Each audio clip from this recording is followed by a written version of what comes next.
pessoal, estamos de volta mais uma vez com o nosso podcast Sons da Escola, que é um espaço de mundo de vivências, de trocas, de compartilha de saberes, experiências entre a universidade e a escola. Eu estou aqui hoje com o gestor da escola Isabel Angarita, ele que é meu colega de longa data, né, o José Cláudio, e veio aqui para a gente conversar um pouco sobre a educação especial inclusiva, que é a pauta desta edição do podcast. Seja bem-vindo, professor. Muito obrigado. Eu vou iniciar minha conversa contigo como gestor. A educação especial inclusiva é uma coisa que chegou no Brasil recentemente, tem pouco...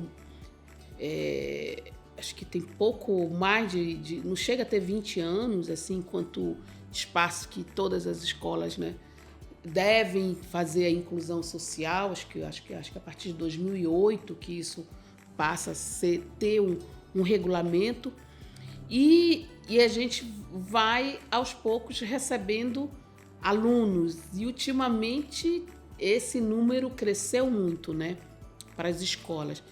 Tu és um professor de escola, gestor de escola de ensino fundamental anos iniciais. Isso. E qual, para ti, enquanto gestor, qual o teu desafio, né, com relação a essa pauta tão importante? O desafio, Igreja, é a gente se aprofundar, se aperfeiçoar cada vez mais. Porque a inclusão não dá mais para retroceder, só avançar. E aí cabe a gente a buscar, né, mais conhecimento. A gente tem buscado bastante conhecimento, tem assistido vídeos, tem feito cursos, né, tem conversado com os nossos colegas professores e é um desafio, né, que a escola agora está enfrentando e ela não pode mais retroceder, não tem mais como você evitar, né, porque as escolas, todos os anos, ela aumenta cada vez mais um número muito grande de A escola de crianças. Está preparada para receber tanta gente, tanta criança ativa? Ninguém, na realidade, está preparado. Acho que até a secretária também ainda não está preparada. A gente está ainda engatinhando. É um processo, né? A nossa aposta que nós estamos fazendo lá na escola, ela foi uma grande sacada da antiga secretária, né? Porque ela viu o anseio dos nossos colegas professores. Sim. E aí, algumas escolas que têm um número muito grande de alunos atípicos, né? Ela viu a necessidade e aí ela resolveu criar esse curso de pós em parceria com a UEA. E eu acredito que daqui para frente a tendência é a gente ir, né, crescendo. Quem são os sujeitos, né? Quem são as crianças atípicas da tua escola? Quais são as maiores deficiências? Quais são os transtornos que estão presentes? São vários. Nós temos muitos alunos com autismo e temos também alunos que eles também não são considerados, né, alunos atípicos, são TDAH, mas nós temos bastante também, mas nunca vem sempre acompanhado, né? Uhum. Então, aí tem os que são leves, tem os moderados e tem aqueles severos, né, que é o mais difícil de lidar com eles, de o professor saber lidar, que é um desafio muito grande, né, para o professor em sala de aula trabalhar com essas crianças. Está sendo também um desafio para eles. Eles estão aprendendo muito. E eu vejo que a cada ano aumenta bastante, mas também melhora o conhecimento do professor em relação aos anos atípicos. A escola ela vai se organizando, né? Vai encontrando o seu caminho. O que vocês estão criando em termos de alternativas possíveis para que a entrada desses alunos seja realmente cuidadosa, respeitosa?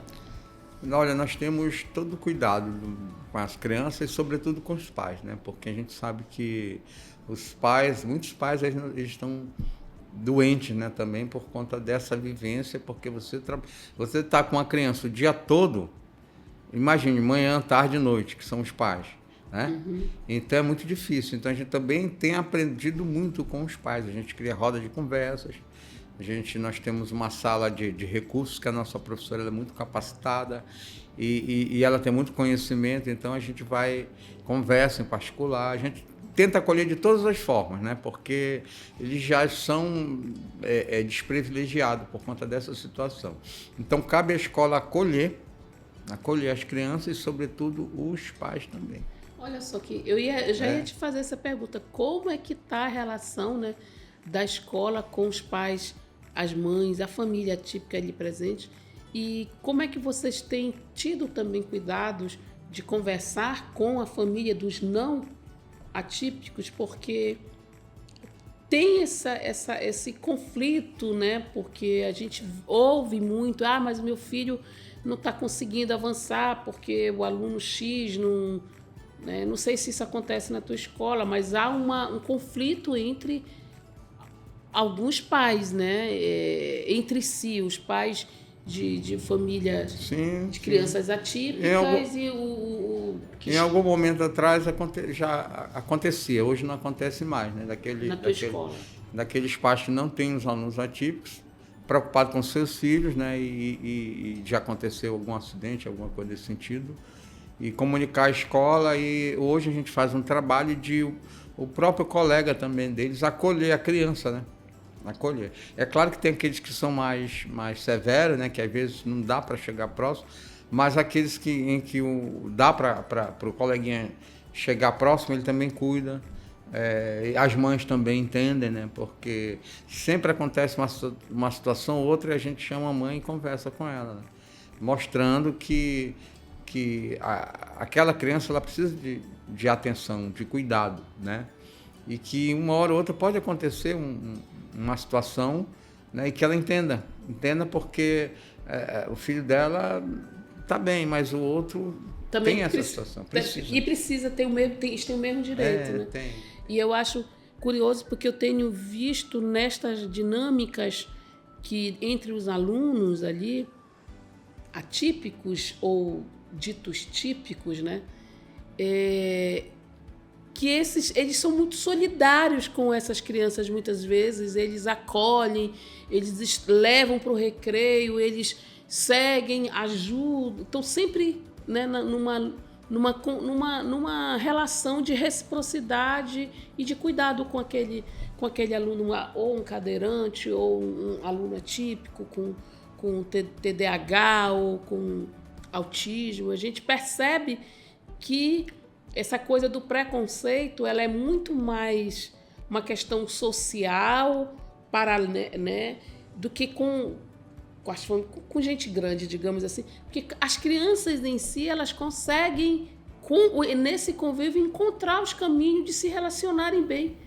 E as crianças, elas até se relacionam melhor do que os adultos. Elas se aproximam mais dessas crianças mais do que os adultos. Inclusive, cada vez mais está se tornando comum, né? Pela quantidade de alunos que as escolas estão recebendo. Então, as crianças ditas normais, né? Elas estão aprendendo a conviver também. Então, a lei da inclusão, ela é boa nesse sentido, que ela acaba que todo mundo se socializando, né? Porque o diferente acaba sendo normal também, e aí é convivência. Convivência, né? Que coisa bacana, né? E a questão do trabalho pedagógico, como é que está sendo para a gestão acompanhar essa organização do trabalho pedagógico junto ao corpo docente? Como é que vocês estão hoje fazendo um curso de especialização, né, com a UEA? Como é que está sendo isso?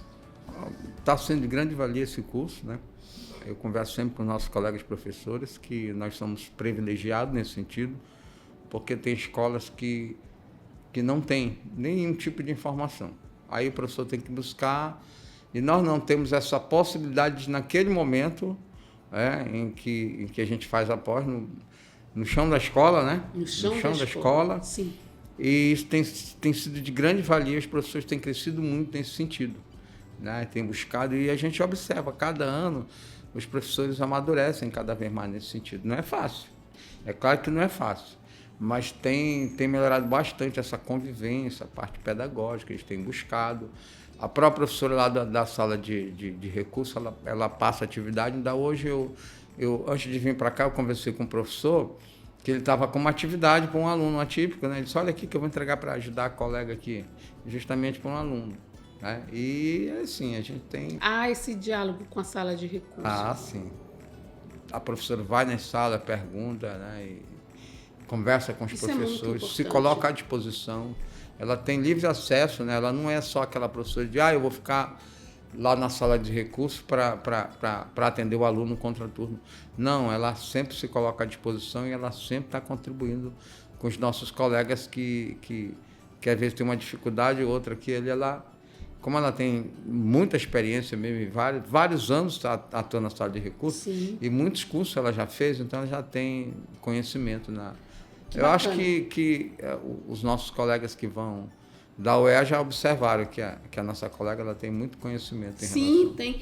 Porque eu acho muito curioso assim, que você traz para a gente já indo para o encerramento, que você coloca logo no início da nossa conversa, você coloca o desafio do conhecimento. Porque isso é verdade. No final das contas, né, as representações que a gente construiu sobre as deficiências, sobre os alunos com deficiência e tudo mais, elas são carregadas de preconceitos, carregadas de um senso comum que marginaliza, que estereotipa, que cria rótulos sobre essas crianças.